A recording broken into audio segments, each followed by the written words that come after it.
அனைவருக்கும் எனது வணக்கம்.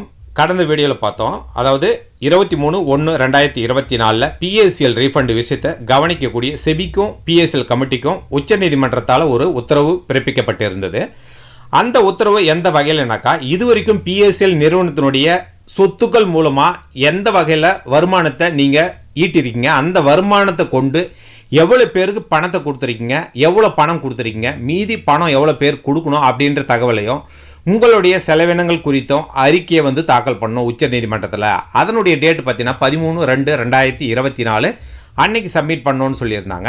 அந்த வகையில் பார்த்தீங்கன்னாக்கா செபியும் பிஎஸ்எல் கமிட்டியும் 8/2/2024 அன்னைக்கே உச்ச நீதிமன்றத்தில் அதனுடைய அறிக்கையை தாக்கல் பண்ணிட்டாங்க. அதாவது கிட்டத்தட்ட இது வரைக்கும் நாங்கள் ஒரு 20 லட்சம் பேருக்கு பேமெண்ட் பண்ணியிருக்கிறோம். அதன் அடிப்படையில் பார்த்தீங்கன்னா 1021 கோடி பேமெண்ட் கொடுத்துருக்குறோம் அப்படின்ற தகவலும் பதிவு பண்ணியிருந்தாங்க. அதனுடைய விஷயத்தை லாஸ்ட்டாக நம்ம அந்த கடந்த வீடியோவில் கூட பார்த்தோம். அது மட்டும் இல்லாமல் இந்த வகையில் பார்த்தீங்கன்னாக்கா இன்னும் அந்த அறிக்கையில் நிறைய விஷயங்கள் நம்ம பார்க்க வேண்டி இருக்குது. அந்த விஷயங்களை தான் இந்த வீடியோ மூலமாக பார்க்கலாம். அதுக்கு முன்னாடி இந்த சேனலை இது வரைக்கும் நீங்கள் சப்ஸ்கிரைப் பண்ணாமல் வீடியோவாக பார்க்கக்கூடியவராக இருந்தால் மறக்காமல் சப்ஸ்கிரைப் பண்ணி வச்சுங்க. நான் பதிவிடக்கூடிய தகவல்கள் உங்களுக்கு போதுமானதாக இருக்குதா அப்படின்றத கமெண்ட் செக்ஷனில் நீங்கள் பதிவு பண்ணுங்கள். இல்லை வேறு வகையில் எந்த வகையில் நீங்கள் வீடியோவை நான் அப்லோட் பண்ணால் உங்களுக்கு உதவிகரமாக இருக்கும் அப்படின்ற ஒரு சஜஷனையும் நான் வரவேற்கிறேன். ஏன்னாக்கா உங்கள் கிட்ட இருந்து கிடைக்கிற ஒரு சில சஜஷனை வச்சு தான் இந்த மாதிரியான ஒரு நடவடிக்கை நான் மேற்கொண்டுட்டு இருக்கிறேன். அதனால் கண்டிப்பாக கமெண்ட் செக்ஷனில் எல்லாருமே உங்களுடைய கருத்துக்களை பதிவு பண்ணுங்கள். வாங்க வீடியோக்குள்ளே போகலாம். 8/2/2024 அன்னைக்கு உச்சநீதிமன்றத்தால் செபியும் பிஎஸ்எல் கமிட்டியும் இணைந்து அவங்களுடைய அறிக்கையை தாக்கல் பண்ணாலும் செபியினுடைய வெப்சைட்டில் 12/2/2024 அன்னைக்கு தான் பப்ளிஷ் பண்ணாங்க இதனுடைய விஷயத்தை. இந்த விஷயத்தில் நிறைய சொல்லியிருக்காங்க. அந்த மாதிரியான விஷயத்தில் நம்ம பார்க்கும்போது, ஏன்னா கடந்த வீடியோவில் கூட பார்த்தீங்கன்னா ஒரு சில விஷயத்தை மட்டும் தான் பார்த்தோம். இந்த வீடியோவில் நம்ம பார்க்கக்கூடிய விஷயத்தை பார்க்கும்போது, அதாவது நம்ம நம்மளுடைய பணத்தை கடலில் போட்டுட்டு தேடுற மாதிரி இப்போதைக்கு நம்மளுடைய நிலைமை இருக்குது. இந்த பணம் கிடைக்குமா கிடைக்காதா அப்படின்ற ஒரு ஏக்கத்தோட இந்த வீடியோவில் பார்க்கக்கூடிய விஷயம் பார்த்தீங்கன்னாக்கா, கண்டிப்பாக நமக்கான பணம் நிச்சயமாக ஒரு விதத்தில் வட்டியோடையே கிடைக்கும் அப்படின்ற மாதிரி ஒரு நம்பிக்கையும் தருது. அது எந்த வகையில்னு சொல்லிட்டு இந்த வீடியோனுடைய பகுதியில் பார்க்கலாம். அதுக்கு முன்னாடி பார்த்தீங்கன்னாக்கா செபி அமைப்பு எப்படி கட்டமைப்பு பண்ணியிருக்காங்கன்னா பாருங்கள். ஃபஸ்ட்டு ஒரு 4 மெம்பர்ஸ் இருக்காங்க. இதில் கீழே இருக்கிற ஜூனியர்ஸ் எல்லாம் வேறு வகையில் இருந்தாலும் மெயின் லீடர்ஸை மட்டும் இங்கே ப்ரொடியூஸ் பண்ணியிருக்காங்க. ஜஸ்டிஸ் RM லோதாவை தான் சேர்மனாக இருக்கிறாங்க. ஆனந்த நாராயணன் கோபாலகிருஷ்ணன் அவங்க செபியினுடைய மெம்பராக இருக்கிறாங்க. அதே மாதிரி பிரான்ச்சி நாராயணன் ஷாகு அப்படிங்களும் செபி மெம்பராக இருக்காங்க. ஹமமேனன் இவங்க தான் தமிழ்நாட்டிலிருந்து, அதாவது 5/10/2023 தமிழ்நாட்டிலிருந்து 2 வகையான பிஎஸ்சிஎல் நலச்சங்க குழுக்கள் மும்பையில் போயிட்டு நோடல் ஆஃபீஸரை சந்தித்து வந்தது. அந்த நோடல் ஆஃபீஸர் வேறு யாரும் இல்லை, இங்கே கீழே பார்க்கக்கூடிய மேனன் தான். அவங்க தான் நமக்கான உதவிகளை நிறைய பல வகையில் பண்ணியிருக்காங்க. எந்த வகையிலனா, நம்ம கொடுத்த கோரிக்கை மனுக்கள் எல்லாமே சுப்ரீம் கோர்ட்டில் பதிவு பண்ணியிருக்காங்க. அதாவது செபி கன்சிடர் பண்ணிவிட்டு எந்தெந்த விஷயத்தை சுப்ரீம் கோர்ட் ஓகே சொல்லுதோ அது இல்லாமல் நம்ம நடைமுறைப்படுத்தலாம் அப்படின்ற ஒரு நல்ல நோக்கத்தோடு தான் செபி உச்ச நீதிமன்றத்தில் கொடுத்துருக்காங்க.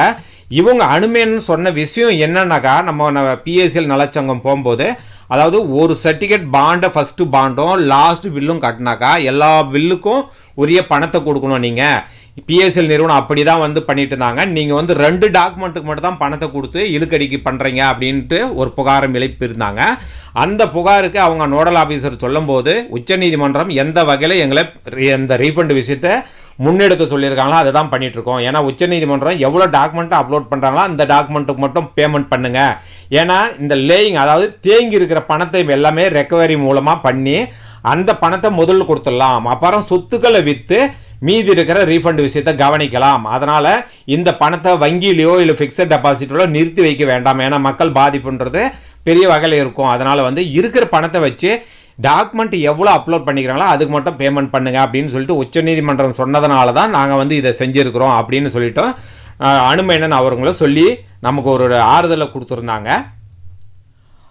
அது மட்டும் இல்லாமல் 11/5/2023 அன்றைய தேதியின் அடிப்படையில் அன்னைக்கு லாஸ்ட்டாக சிபிஐ கேட்டிருந்து எங்களுக்கு ஒரு 109 டாக்குமெண்ட்டுகள் சேர்ந்துருக்குது. அதாவது இந்த பிஎஸ்சிஎல் ரீஃபண்ட் கமிட்டிக்கு. அதன் அடிப்படையில் பார்த்தீங்கன்னா இது வரைக்கும் பிஎஸ்சிஎல்னுடைய சொத்துக்கள்னாக்கா 43,931 டாக்குமெண்ட் இருக்குது. ஆக மொத்தம் பார்த்தீங்கன்னா இது கிட்டத்தட்ட பார்த்தீங்கன்னாக்கா ஒரு வகையில் என்னை கேட்டாக்கா 2 லட்சம் ஏக்கருக்குரிய டாக்குமெண்ட் செபி கிட்ட இருக்குன்னு தான் நினைக்கிறேன். அந்த வகையில் பார்த்தீங்கன்னா 43,931 டாக்குமெண்ட்டை வந்து எங்கள் கிட்ட வந்து சேர்ந்துருக்குது.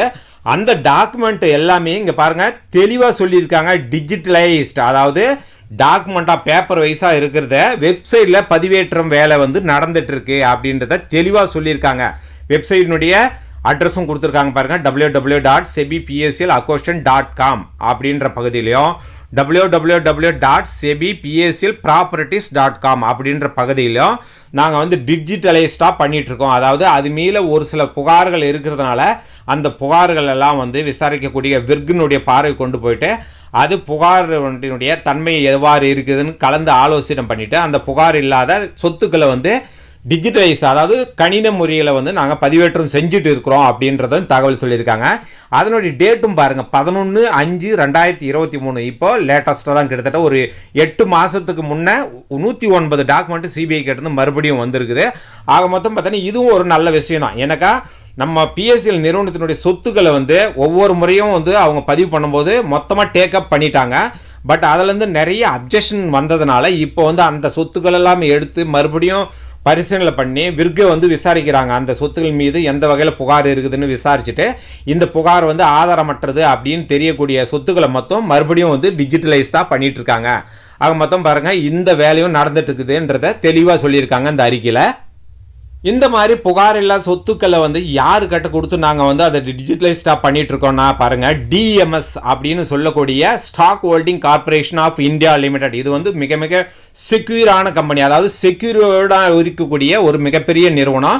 இவங்க கிட்ட தான் அந்த சொத்துக்கள் விவரங்களை வந்து கொடுத்து டிஜிட்டலைஸ்டாக பண்ணி நாங்கள் ப்ராசஸ் பண்ணிட்டு இருக்கிறோன்றதை தெளிவாக சொல்லியிருக்காங்க.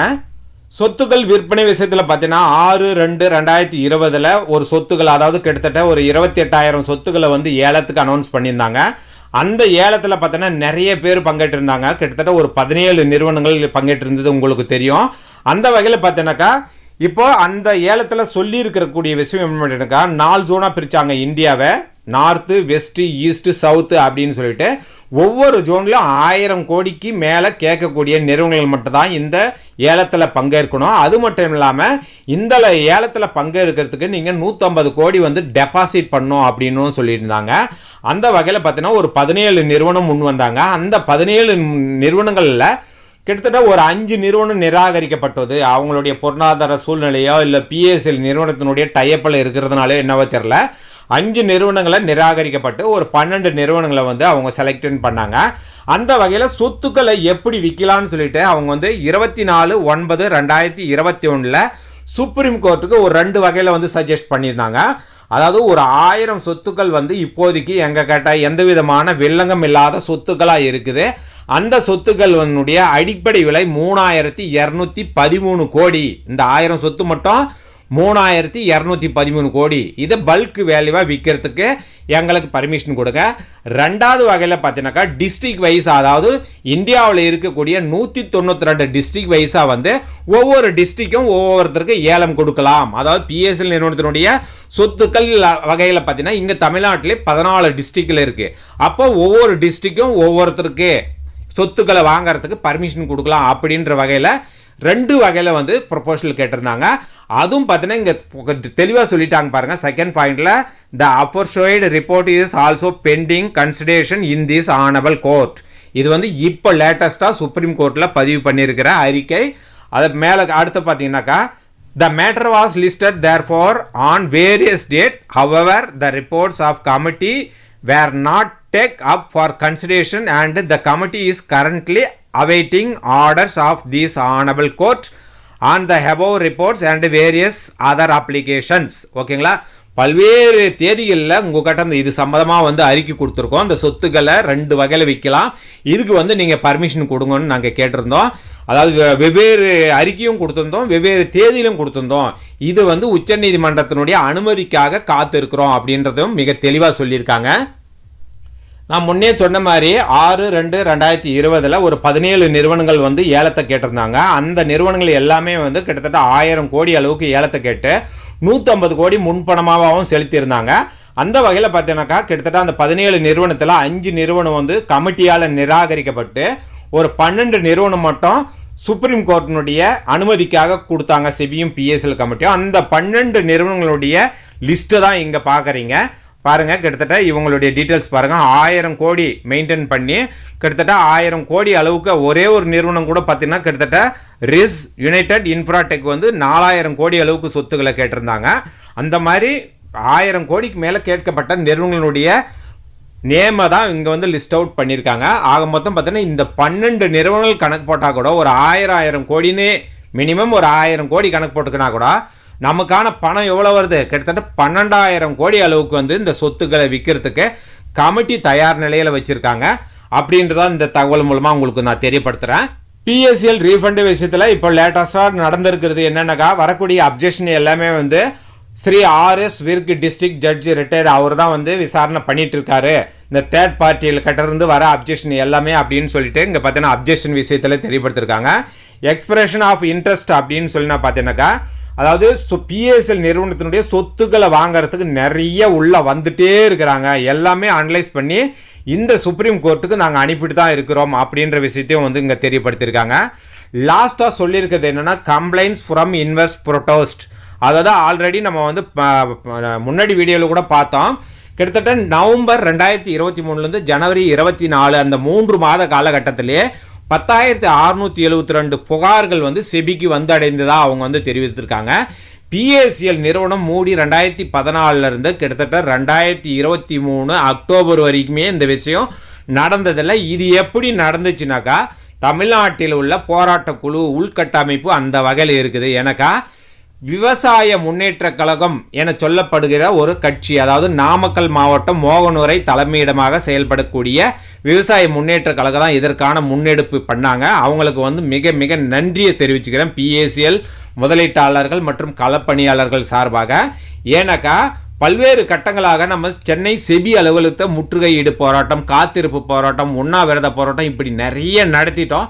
அந்த வகையில் பார்த்தீங்கன்னாக்கா நம்ம கடந்த ஆகஸ்டில் கூட ஒரு போராட்டம் நடத்தி அவங்க கிட்ட வந்து செபி நோடல் ஆஃபீஸரை மீட் பண்ணுறதுக்கு ஒரு பர்மிஷனும் வாங்கி கொடுத்தாங்க. நம்ம PSL நலச்சங்கமும் போயிட்டு மீட் பண்ணிட்டு வந்தாங்க. அதன் அடிப்படையில் எந்த விதமான முன்னேற்றமும் இந்த PSL ரீஃபண்ட் விஷயத்தில் ஏற்படாதனால அடுத்த கட்டமாக மாவட்டம் தோறும் கலெக்டர் ஆஃபீஸில் வந்து PSL முதலீட்டாளர்கள் மற்றும் களப்பணியாளர்கள் தங்களுடைய பணத்தை விரைவாக கிடைக்க மனு கொடுக்கும் கவன ஈர்ப்பு ஆர்ப்பாட்டத்தை நடத்தலான்னு சொல்லிட்டு முன்னெடுத்தாங்க. இதில் தமிழ்நாட்டில் இருக்கிற 38 மாவட்டங்கள்ல எல்லாமே கலந்துக்கணும்னு சொல்லிட்டு ஒரு கோரிக்கையும் அந்த விவசாய முன்னேற்ற கழகத்தின் சார்பாகவும் PSL போராட்ட குழு சார்பாகவும் வந்து கோரிக்கை விடுக்கப்பட்டது.